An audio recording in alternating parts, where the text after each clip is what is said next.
liked to wake early, the dawn light sneaking through the sheer curtains of her small apartment, casting long shadows against the walls. At 81, she had learned the comfort of routine.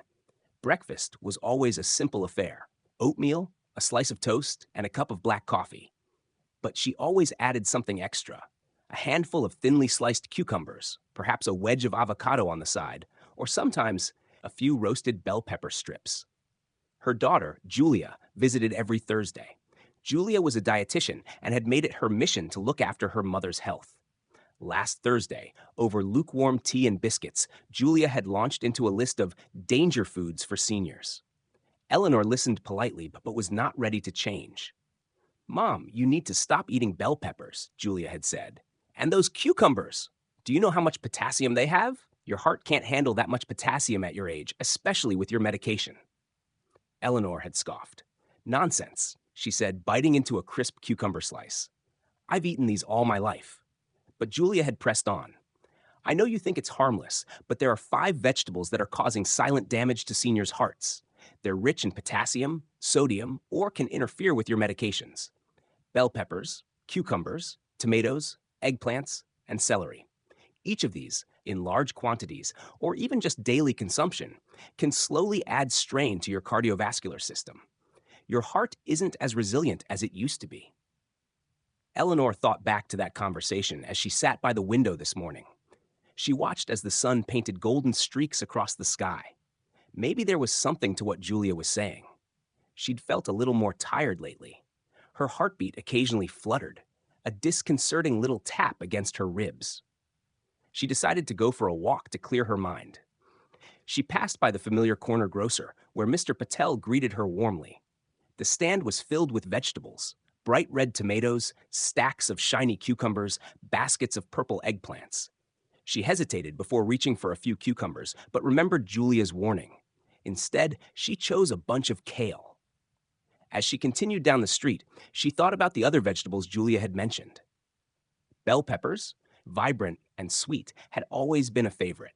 She loved to roast them until they were smoky and tender. But Julia had explained how their high potassium content could be harmful, especially for seniors with weakened kidneys or those on certain heart medications. Tomatoes were another surprise. Eleanor had always thought of them as heart healthy, but Julia had pointed out that they're high in potassium and acidity, which could interfere with blood pressure medications and stress the heart. Eggplants were no better, with their potassium load and potential to disrupt mineral balance. And celery, so crisp and refreshing, was loaded with natural sodium, which could subtly raise blood pressure over time. Eleanor felt a pang of guilt. She had always believed that fresh vegetables were the cornerstone of health, but now she realized that certain choices might be doing more harm than good. She returned home, placing the kale in the fridge and pouring herself a glass of water. That afternoon, she called Julia. "I've been thinking about what you said," she admitted. "I didn't want to believe you, but I think you're right. I've been feeling a little off, and maybe those vegetables are partly to blame." Julia's voice was warm and reassuring.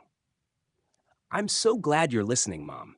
It's not about cutting out vegetables altogether, just choosing the right ones. Leafy greens like kale, spinach, and Swiss chard are wonderful.